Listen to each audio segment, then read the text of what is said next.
সাবেক রেলপথ মন্ত্রী মুজিবুল হকের বিছানায় ছড়িয়ে থাকা টাকার বান্ডিলের একটি ছবি সামাজিক যোগাযোগ মাধ্যমে ভাইরাল হয়েছে।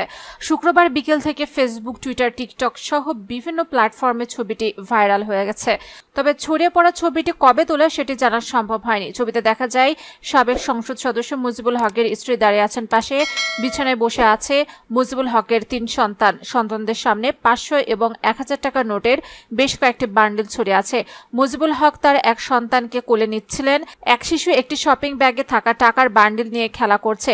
মুজিবুল হকের স্ত্রী হনুফা আক্তার দাঁড়িয়ে সে দৃশ্য দেখছেন।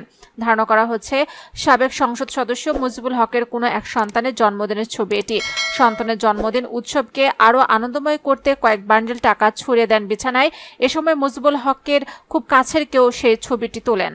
ছাত্র জনতার আন্দোলনে গত 5 আগস্ট পতন ঘটে শেখ হাসিনা সরকারের। এরপর থেকে খোঁজ মিলছে না মুজিবুল হকের। তার মোবাইল ফোনটিও বন্ধ, যে কারণে এ বিষয়ে তার বক্তব্য নেওয়া সম্ভব হয়নি। মুজিবুল হক কুমিল্লা আসন থেকে টানা 3 বার সহ মোট 4 বারের সংসদ সদস্য ছিলেন। 1998 সাল থেকে 2001 সাল পর্যন্ত তিনি জাতীয় সংসদের হুইপ ছিলেন।